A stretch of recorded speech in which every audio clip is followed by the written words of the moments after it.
Mom's 60th birthday video message, take 1.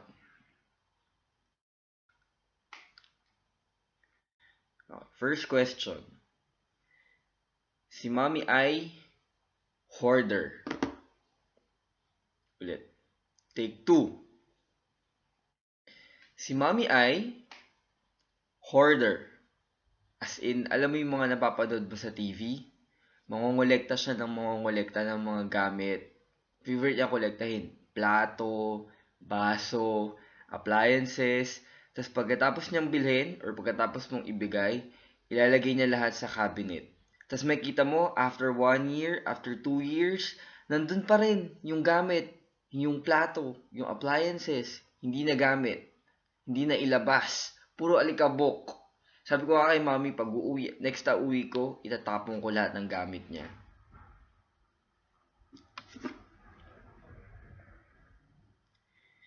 Favorite lutong putahe ni mami at ideal Noche Buena or Media Noche handa mo ni mami. Okay. 1 winner. Asado. Yung pork or beef asado niya na may tomato sauce. Yun ang talagang lagi kong nire-request sa kanya. Pag birthday ko, lagi niyang niluluto yun. And, of course, once in a while, hindi naman, nandyan din siya tuwing Noche Buena or Media Noche. Never naman nag-uulit si Mami. So, usually pag Noche Buena, kumpleto yan, parang catering. May pork asado. May beef na may mushroom sauce. Yung parang roast beef niya with creamy mushroom sauce. Tapos, may pasta. Ang pasta niya, either spaghetti or, ngayon, level up na siya, lasagna or baked mac.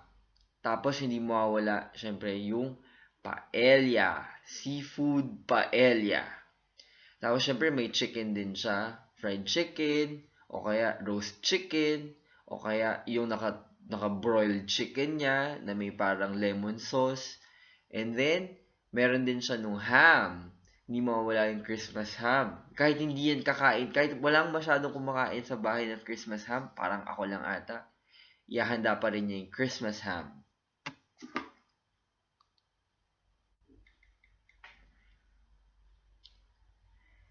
Favorite one-liner sermon ni Mommy sa'yo?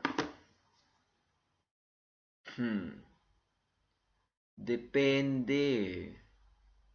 Dati, nung buhay pa si Daddy, wait lang. Ano nga ba?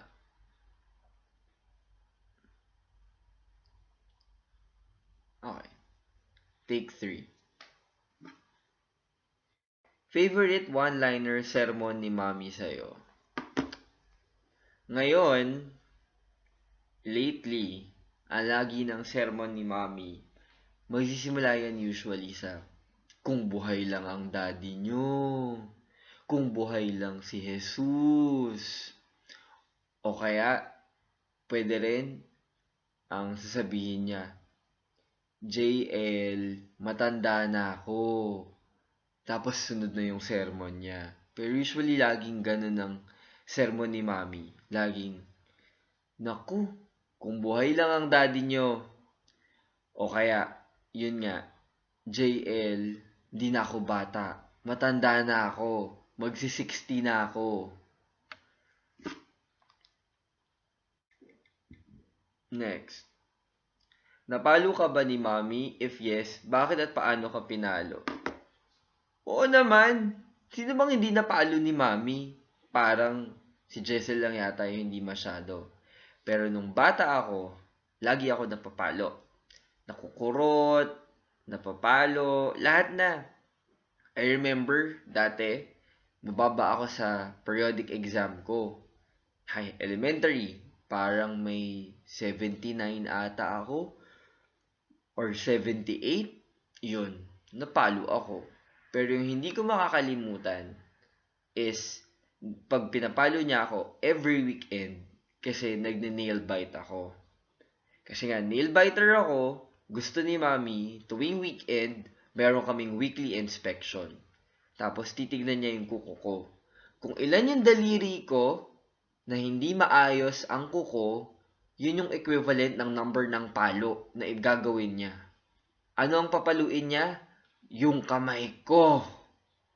So imagine, bata ka, elementary ka pa lang, pinapalo yung kamay mo dahil nagne-nail bite ka. Tapos ang gamit pa ni mami, yung favorite niyang pamalong kawayan. Oh, pero tignan mo naman. Look ma, clean nails. Oh, di na ako nagne-nail bite after nun. Naayos ko na yung kuko ko nung high school. Effective.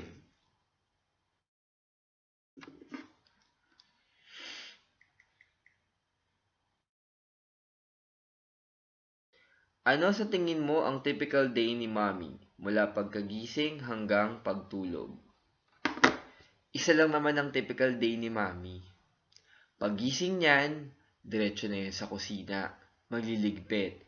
After niyan magligpit, either maglalaba or mamamalengke.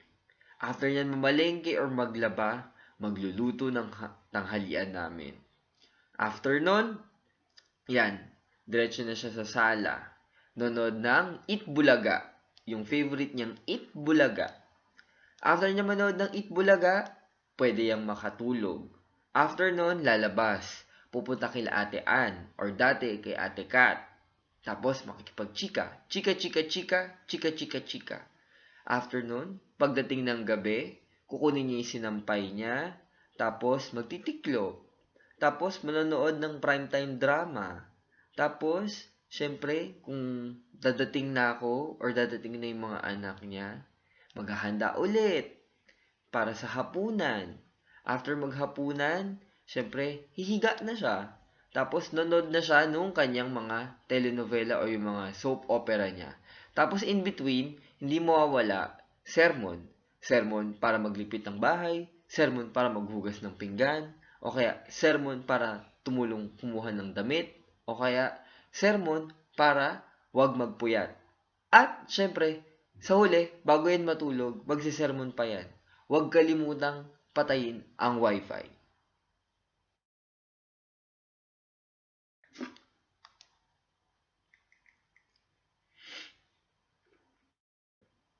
Kung marami kang pera at kaya mong bilhin lahat, ano ang ireregalo mo kay mami? Simple lang. Bahay at lupa. Si mami, matagal na niyang project yung bahay sa Las Piñas na iparenovate. Kasi nga, binabaha na yung dulo ng Libra, dulo-dulo, at nasa gitna kami. Ang fear niya is baka dumating yung panahon na umabot yung baha sa bahay namin. So hanggang ngayon, gusto niya maipaangat yung bahay tas mapalagyan ng second floor. Inshallah, mami, soon, pagtatrabahuhan natin yan. Bahay at lupa. Kung saan natin gusto. Kung doon pa rin sa Las Piñas o malay natin sa ibang lugar.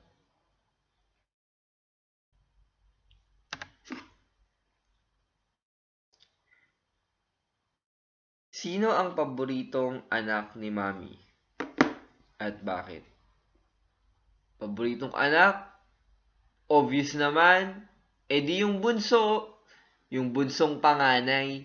Si Kuya. Alam naman nating lahat yon, 'di ba? Sel, Te. Hindi mawawala yan, syempre. At tanggap namin yon. Favorite niya talaga si Kuya.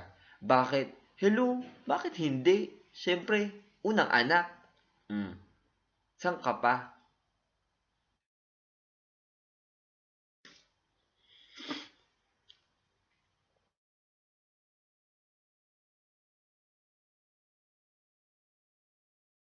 Birthday message. Birthday message. Hi, Mommy. Happy 60th birthday. Sobrang sorry, hindi ako makauwi. Alam mo naman, umuwi ako nitong last month lang. So, I can't be there to celebrate your birthday with you. Pero alam mo naman siguro na mahal na mahal kita. Tsaka, kung kaya ko lang, kung pwede lang, ng schedule, tsaka ng uuwi ako kahit ilang araw lang para makasama ka sa 60th birthday mo. Pero napag-usapan naman na natin to, So, yun. Magsasorry pa din ako. Siyempre, kasi wala ako dyan. Um, Alam mo yan, Mami, hindi tayo masyadong nag-uusap. Unlike si Kuya or si Jessel na very vocal sa'yo. Alam mo naman tayong dalawa, lately na lang tayong nakakapag-usap nung tumanda na ako, nung nag-mature na ako. Pero still, Mami, sobrang thankful ako. Thankful ako kasi ikaw yung naging mami ko. Siyempre, for me, you are and will always be the best mom. Kasi inalagaan mo kami mula nung pagkabata hanggang ngayon, inaalagaan mo pa rin kami. Nandyan si daddy, nawala si daddy. Yung alaga mo sa amin tuloy-tuloy lang. And alam ko, nahirapan ka nung nawala si daddy kasi naging mag-isa ka na lang. Pero I just want you to know na kahit wala si daddy, mommy, hindi ka mag-isa. Okay? And,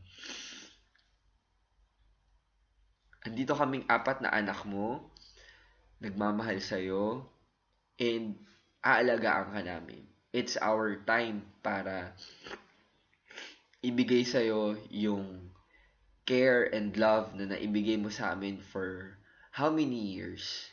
Kumbaga, sabi nga nila, ang mga ina daw selfless. And nakita ko yun. Personally, nakita ko yun. Kung gaanong inuuna mo yung welfare namin bago mo unahin yung sarili mo.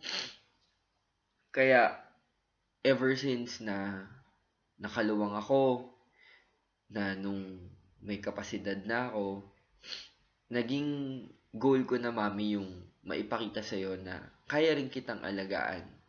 Na kung ano man yung nawala mula nung nawala si daddy, maibibigay naming apat na magkakapatid sa'yo. So, you're turning 60, senior citizen ka na, pero sabi nga nila, kalabaw lang ang tumatanda. Huwag kang mag-alala, huwag kang matakot, nandito lang kami. Marami pa tayong gagawin, marami pa tayong lugar na pupuntahan. And ako, I'm very excited for October kasi ikakasal na si ate. Tapos, syempre, makakapunta na rin tayo ng Hong Kong, first out of the country ng family natin. And I'm just hoping na soon, madala rin kita dito, or kung hindi man dito, sa ibang lugar, para naman ma-enjoy mo yung mga na-enjoy ko din. Okay? I love you, Mommy. See you soon. Happy 60th birthday. Say hello to the family for me. And, mwah, I miss you.